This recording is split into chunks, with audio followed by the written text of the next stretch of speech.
I am back, and we have another N-scale haul that I'm gonna be unboxing here. If you saw my last video that I had up, I moved, or I had to move. Didn't know where I was going then, but I obviously ended up in a place now. So I kind of set everything up very similar to what I had before. N-scale track around the living room, and you can see I'm still kind of like putting things together still. So it's not all back together yet, but it's certainly getting there. And in the meantime, I guess as a Black Friday Christmas holiday special to myself, I got some more N-scale stuff. I'm gonna open it up here and do this live. I even kind of forgot what I'm getting, so try to do this with one hand. Now this is a supplier I had bought from before, and they're really good at packaging and getting everything to you. This was a straight out of Japan purchase. So yeah, I don't know where my tripod thing is. I mean, I have my tripod right here, but I can't find the thing on top of it, so I gotta do this one-handed. And already, there you go. Can you tell it's Japanese? Like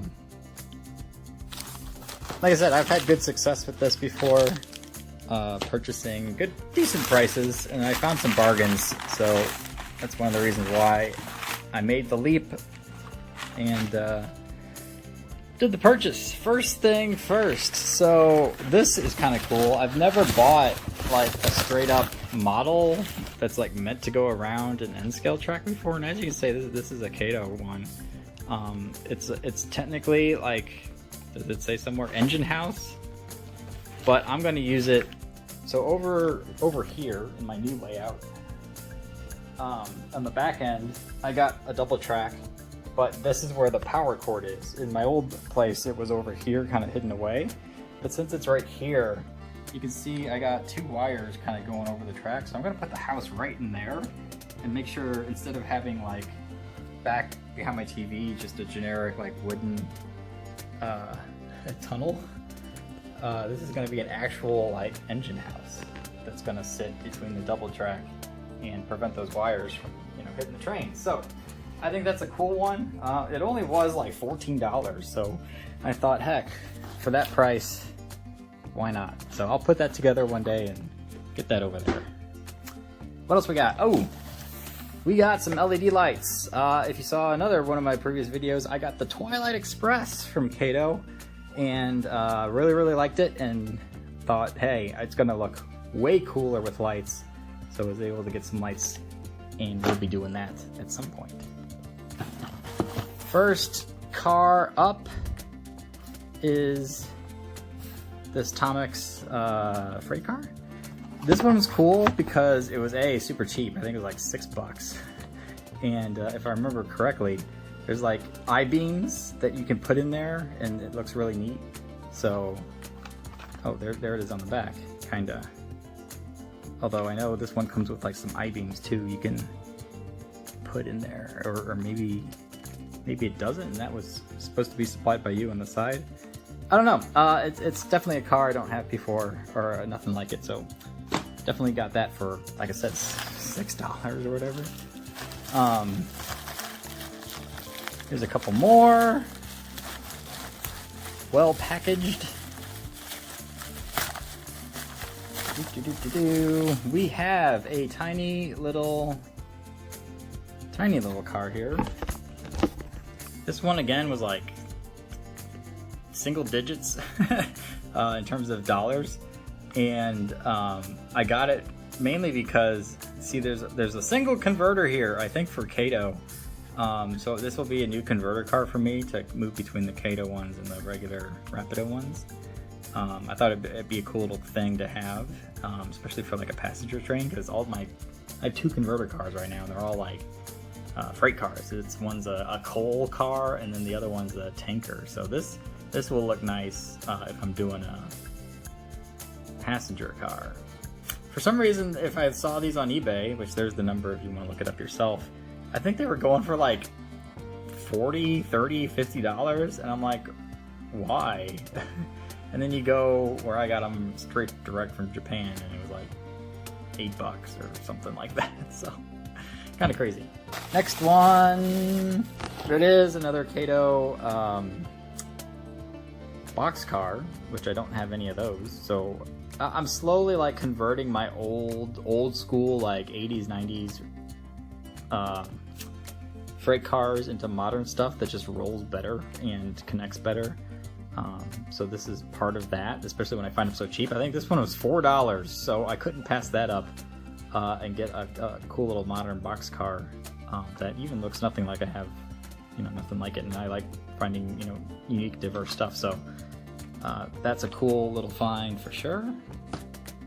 They had other models, but the other ones that had like different road names were in different colors. I think this one was blue on the top. Some of them had like a really weird teal, and there was like a yellow one, and I think an orange one. They didn't look so nice to me. I like this one a little better than those.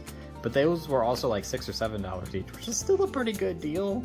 But when this one's $4, it's like I only need the one because I got too many cars as there is. So it was worth the $4, especially since I was getting all this other stuff anyway.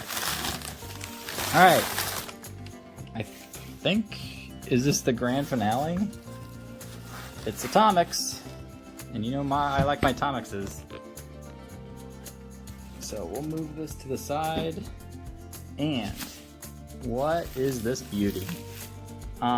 There's the emblem, if you can see it through. Let me take it out and we can explore more. Here we go, it is the Tomix Hinotori. I think I say that right, maybe not, maybe I'm butchering it. I don't care. I don't care if I'm pronouncing it wrong or not. All that matters is I really like this thing. And, oh my god, this is hard with one hand. There's a little hint of what's inside the box. So I'm expecting to be super cool. And like the main reason I made this purchase, right? Because you get economies of scale because you do have to pay for shipping and all that when you do these purchases. And so it's like, if you're gonna buy this anyway, you might as well get this other little stuff because it just helps keep the cost down. Like instead of just buying this for $32 in shipping or however much it ended up being, you split that cost amongst all this other stuff too. So it helps with the overall cost of what this actually costs you, as well as like if this was $4, then you add like another $1 on top of it for shipping, and it's so much cheaper all around. So that's why I like doing these large purchases and making them, buy them all in bulk. But this one I could not say no to. It was a pretty good price, halfway decent, especially when you compare it to what like eBay prices were when I was comparing them. And if I open her up, paperwork of course, slide that to the side, the big reveal. Ooh, so that's cool. I don't know why only 2 were wrapped. You'd think they'd all be, especially since one of these middle ones is the engine. Usually it's not going to be the front one. It's not that one. It's not that one. There it is, this guy. That's your engine. But look at that red. That is really snazzy, and I don't have any other things like this in this like deep red scheme, red and black. I do have some other red passenger cars, but I don't think they're like this rich of color. And I think they're red and gray even too. So this I saw and I was like, that is super awesome. Even though I don't have the space for it. I have to buy it, especially for the price I got it for. But yeah, let me take out one of these front runs too, because the front one makes makes it all work. Ooh. Interesting to see that they are Rapido connectors. Usually these bullet trains in set styles come with their own like proprietary snap modern connectors. But that's actually a good thing because I can link up my other red ones to this, I'm thinking, and add some more cars because it's not unique to the set. It's a really good look, like I said, red. And the detail's pretty good too, as you can see throughout. I can add lights to this, but I don't know if I'm going to do that on this one. I'm kind of thinking keep this one no lights, because I like that dark scheme with the red. I think that looks great. But we'll see. We'll see what happens in the long run. But for now, you know, this is just the first unboxing video, and it's looking really, really good. So I'm happy there. I will get it out on the track. I will say that since I'm still setting it up, there's some like jitteriness going on with all the cars I've run so far. So that kind of happened in my old place, and I realized that like one piece was like not connected correctly. And I'm thinking I have the same situation somewhere, and so I've been kind of like looking around to see where that might be, but I haven't found it yet. So if this gets all jittery, it's not because the set's bad, it's because my track isn't fully developed yet. So I'm gonna throw this on the track and we'll do a little bit of a run around with it and go from there. Oh yes, there it is in all of its red glory. It looks really awesome. Like I said, nothing else I've had like it. I did notice, like, if I try to put everything in order of like where the seats are heading, like in their forward direction, and this is the only one with the pantograph on the back. All the other ones seem to have it on the front, so I don't know if that's intended to be like the last car, or what, but thought that was a little weird. No matter, it still looks good. So, mind the Lego mess, I gotta rebuild my Disney castle. So we'll just stick the phone in there for now, if it holds up. And let's see about getting this thing running.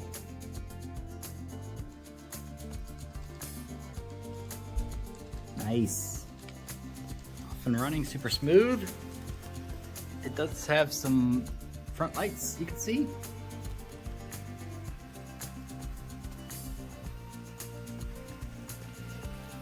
And that looks mean and awesome.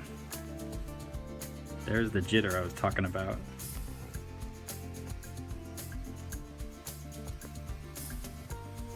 I'll fix that one of these days. I just don't have the time yet to focus on it. See, it's still jittering around that corner. And right there too. So I won't follow this too long. I just wanted to do a quick preview and see how it looks. But when it works, it's looking good.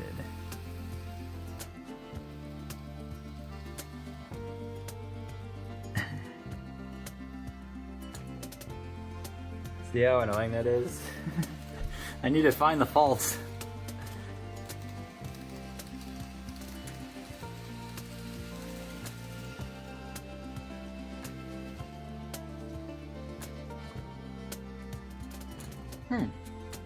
Completely stopped there. Come on.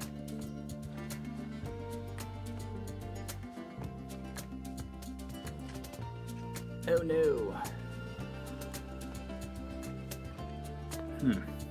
Well, that's a good place as any to stop it. Got the red lights too in the back. It almost looks like a snake. Red snake. I'll do a full review of this, of course, at some point. I know I've been really lagging in those. I will get around to them eventually, but for now I'm still doing these unboxings and random other little videos and such. I think it's a good purchase. I think it really looks good. And it's just gonna decide to start moving on its own right there, so great. I think I'm really gonna like this one, and hopefully you do too. It's gonna be one of my favorites, I think. And I'm just gonna let it ride on by. So there you go, a quick little preview of what all the purchasing has been done. Go back to the box. Yeah, it looks awesome. All the other pieces that I've gotten. So who knows what's in store for the future. Like I said, I got a whole new place. So I'll probably do a little review of what that's been like, setting this all up again, and other random stuff and videos that I kind of want to use as a documentation for, you know, what all I got. So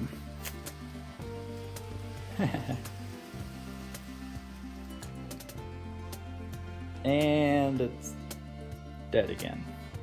So that's a good a time as any to end the video. hope you enjoyed. Hope you think it looks as cool as I do, because it's pretty snazzy.